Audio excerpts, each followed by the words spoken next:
ముఖ్యమంత్రి రేవంత్ రెడ్డి గారిని కోల్చటం కోసం నలుగురు మంత్రులు చాలా తీవ్రంగా ప్రయత్నం చేస్తున్నారని, ఆ నలుగురు మంత్రులు కలిసి ముఖ్యమంత్రిగా ఆయన వెన్నుపోటు పొడుస్తున్నారని, ఆ వెన్నుపోటు పొడిసి వాళ్ళు ముఖ్యమంత్రి కావటం కోసం ప్రయత్నాలు చేస్తున్నారని, ఆ నలుగురు సంగతి నేను తేలుస్తాను అని చెప్పని ఇప్పుడు కేఏ పాల్ మాట్లాడారు. అయితే నిన్న కేఏ పాల్ రేవంత్ రెడ్డి గారిని కలిసి రేపు నవంబర్లోనో డిసెంబర్లోనో జరుగుతున్నటువంటి ఒక సమ్మిట్, ఇంటర్నేషనల్ సమ్మిట్కి ఆయన ఆహ్వానించారు. ఆయన ఆహ్వానించి ఆయన పక్కన కూర్చోబెట్టుకుని ఇద్దరు మాట్లాడారు. కేఏ పాల్తో ప్రమాదం ఏంటనంటే, ఇప్పుడు కేఏ పాల్ జగన్మోహన్ రెడ్డి గారితో కూర్చొని రేవంత్ రెడ్డి గారితో కూర్చొని సరే ఆయన ఇన్విటేషన్ చెప్పాడు, మీరు కూడా చెప్పండి అంటే పాపం ఆయన కూడా అందరూ రండి సమ్మిట్కి హాజరవ్వండి చెప్పాడు. ఆయన అంత మర్యాద ఇచ్చి ఆయన అంత చేసి ఆయన ఇంత చేస్తే ఈయనేమన్నా బయటకు వచ్చి ఇప్పుడు రెండో రోజే ఒక పెద్ద బాంబు పేల్చాడు ఆ నలుగురు అని చెప్పని. ఇప్పుడు ఆ నలుగురు ఎవరో, రేవంత్ రెడ్డి గారిని వెన్నుపోటు పొడుస్తున్న ఆ నలుగురు ఎవరో ఇప్పుడు అదొక చర్చనీయాంశం అయింది. సరే లేనిపోయింది కాంగ్రెస్ పార్టీలో ఇక వాళ్ళు వీళ్ళని వీళ్ళు వాళ్ళని ఇది ఢిల్లీకి పోయి ఢిల్లీలో పంచాయతీ జరిగి ఆయన ఏదో మంచి చేయాలని చూస్తే ఆ అంతర్గతంగా ఉందో లేదో ఆ వివాదం తెలియదు, కానీ మొత్తానికి ఈయనైతే దాన్ని గందరగోళం చేసి పారేశారు. సరే ఒకసారి బయట ప్లే చేయండి. కొంతమంది కాంగ్రెస్ నాయకులకు వార్నింగ్ ఇస్తున్నా, మీరు కూడా ఎన్టీ రామారావుకి వెన్నుపోట పొడిచినట్టు రేవంత్ రెడ్డికి వెన్నుపోట పొడిచి ముఖ్యమంత్రి అవ్వాలని ఒక నలుగురు ప్రయత్నిస్తున్నారు. గుండె గీసేస్తా, పైకి పంపించేస్తా, ఒళ్ళు దగ్గర పెట్టుకొని ఉండండి. ఎవడైనా జంపు జిలానీలా 100 కోట్లు 1000 కోట్లు ఇచ్చి ఇంకో ఈ పార్టీలో చేరమని మీరు చేరారా, మీ ఇంటికి వచ్చి మీ ఇల్లు తగలబెట్టేస్తారు కుర్రాలు. ఒకసారి మళ్ళీ ఇంకొకసారి వేయండి అయ్యా, ఇంకొకసారి వేయండి.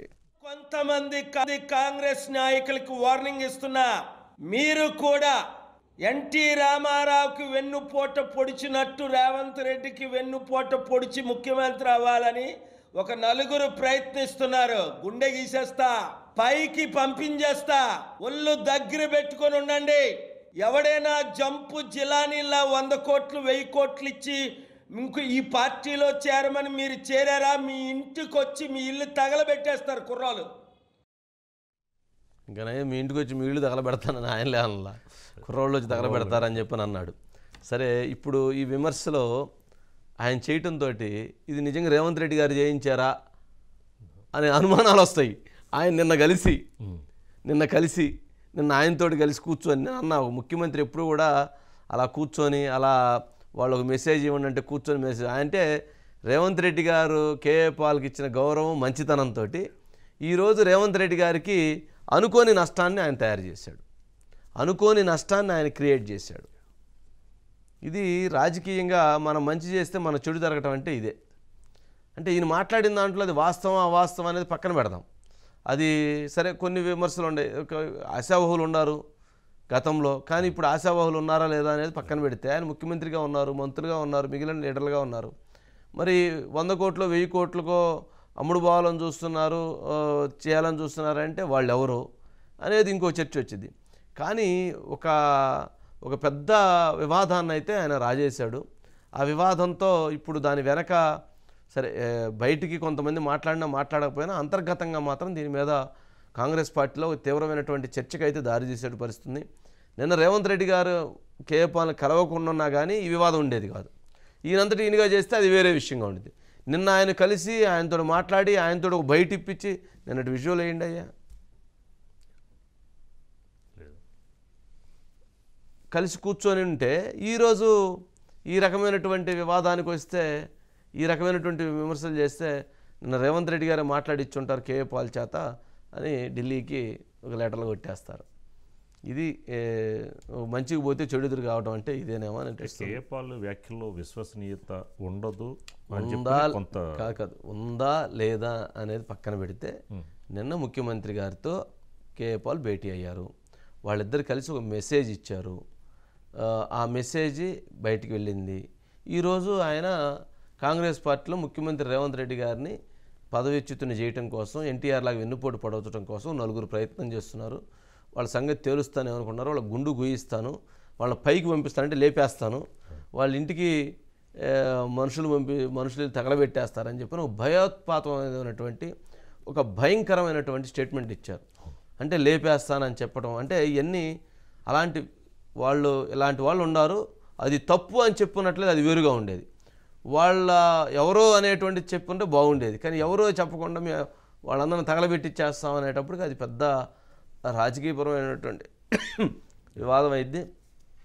మరి ఇప్పుడు అసలు ముఖ్యమంత్రి రేవంత్ రెడ్డి గారి దగ్గరికి ఆయన తీసుకెళ్ళింది వాళ్ళెవరో తెలవాలి. ఇప్పుడు కామెడీ అది. రేవంత్ రెడ్డి గారు మరి దీని మీద వివరణ ఇవ్వాలా ఏంటి? మరి మాట్లాడాల్సి వచ్చే పరిస్థితి ఏర్పడిద్ది. కాంగ్రెస్ పార్టీ అది అలా ఊరుకోరు.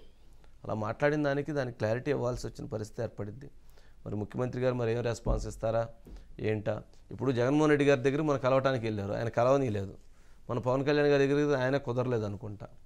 మరి అంటే ఆయన ఏంటంటే ఆయన పాపము ఏమంటాం దాన్ని దాపరికమో లేకపోతే ఇంకోటో ఏమి ఉండదు.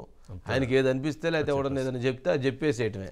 ఇప్పుడు వాళ్ళు ఎవరో ఏదో చెబితే దాన్ని చెప్పేస్తే బయటికి అది కరెక్ట్ కాదు కదా.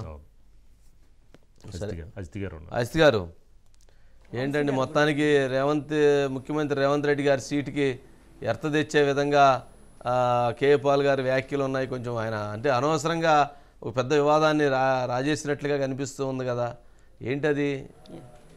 మంచికి పోతే చెడైందా? పాపం ముఖ్యమంత్రి గారు మంచికి పోతే ఆయనకి చెడు ఎదురైనట్లుంది. ఎస్ వంశీ గారు అంటే ముఖ్యమంత్రి గారు కేఏ పాల్కి అపాయింట్మెంట్ ఇవ్వడానికి సరే ఎప్పటి నుంచో ఆయన జనంలో తిరుగుతున్నాడు. అది ఎవరి కోసం ఆయన కోసం తిరుగుతున్నాడా, మొత్తం మీద జనం సమస్యలు లేవనెత్తుతున్నాడు. ఇక్కడ తెలంగాణ రాష్ట్రంలో ముఖ్యంగా అధికార పార్టీకి వ్యతిరేకంగా మాట్లాడారు. అది మాట్లాడిన ఇంపాక్ట్ ఎలా ఉంది ఏంటి అనే దానికంటే కూడా మాట్లాడారనే ఒక కన్సర్న్ తోటే కేఏ పాల్కి రేవంత్ రెడ్డి గారు అపాయింట్మెంట్ ఇచ్చారు వంశీ గారు. అలా ఎంతోమందికి ఇచ్చారు, ఉద్యమకారులకు ఇచ్చారు, వివిధ ప్రజా సంఘాలకు ఇస్తున్నారు, అలానే ఇచ్చారు వంశీ గారు. మొత్తం మీద ఆయన అడిగారు గాంధీ జయంతి సందర్భంగా అన్నప్పుడు కాంగ్రెస్ పార్టీ అంటేనే సరే గాంధీ ఐడియాలజీని వాళ్ళు ప్రమోట్ చేస్తారు, గాంధీ ఐడియాలజీని పుణికిపుచ్చుకున్న పార్టీగా గాంధీ జయంతి సందర్భంగా వరల్డ్ పీస్ అని అన్నారు కాబట్టి దానికి సంబంధించి మెసేజ్ ఇచ్చుండొచ్చు వంశీ గారు రేవంత్ రెడ్డి గారు, అంతవరకు క్లియర్. కానీ బయటకు వచ్చిన తర్వాత కేఏ పాల్ ఒక నలుగురు మొత్తం మీద రేవంత్ రెడ్డికి ద్రోహం చేయడానికి ప్రయత్నిస్తున్నారు, ఎన్టీఆర్ని దింపినట్టు వాళ్ళు అంతు చూస్తాను, వాళ్ళని ఇచ్చేస్తాను, వాళ్ళ గుండు గీస్తానంటే అంటే కేఏ పాల్ వ్యాఖ్యలను ఎవరు కూడా పెద్ద సీరియస్గా తీసుకోరు. కానీ అలాగని ఒకవేళ మీరన్నట్లుగా అక్కడ ఆయన రేవంత్ రెడ్డి గారిని కలిసి వచ్చి నాకు మాట్లాడారు కాబట్టి ఇలాంటివి కొంత అంటే పార్టీలో ఇంటర్నల్గా బయటికి ఎవరు మాట్లాడకపోయినా ఇంటర్నల్గా అయితే ఒకళ్ళ మధ్య ఒకళ్ళకి కొంతవరకు ఒక అపోహలు అయితే క్రియేట్ అయ్యే అవకాశం ఉంది వంశీ గారు. ఎందుకంటే ఒకళ్ళనొకళ్ళు అనుమానంగా చూసుకునే పరిస్థితి కూడా వస్తుంది. దాంతోపాటు అసలు ఈ కొత్త చర్చ పార్లమెంట్ ఎన్నికలు వస్తున్న నేపథ్యంలో ఇంతకీ అసలు ఆ నలుగురు ఎవరు అనే చర్చ ప్రారంభం అవుతుంది. మొత్తం మీద ఒక కాంగ్రెస్ పార్టీలో కొంచెం మాట్లాడకపోయినా కేటీఆర్ గారు ఇప్పుడు దాన్ని ట్వీట్ చేసి ఇదిగో నేను రేవంత్ రెడ్డి కలిశాడు, రేవంత్ రెడ్డి మాట్లాడిచ్చాడు, ముఖ్యమంత్రి గారే కేఏ పాల్ చేతి ఇవన్నీ మాట్లాడిచ్చాడని చెప్పి ఆయన ఊరుకోడు కదా. రేపు బీఆర్ఎస్ పార్టీకి ఇది అందించినటువంటి అస్త్రం కదా, బీజేపీకి అందించినటువంటి అస్త్రం కదా. కానీ దాన్ని మళ్ళీ రేవంత్ రెడ్డి గారు ఖచ్చితంగా ఒకవేళ అలాంటి ప్రస్తావన వస్తే ఆయన మళ్ళీ దాన్ని కౌంటర్ చేసుకోగలుగుతారు వంశీ గారు, చేసుకోగలుగుతారు.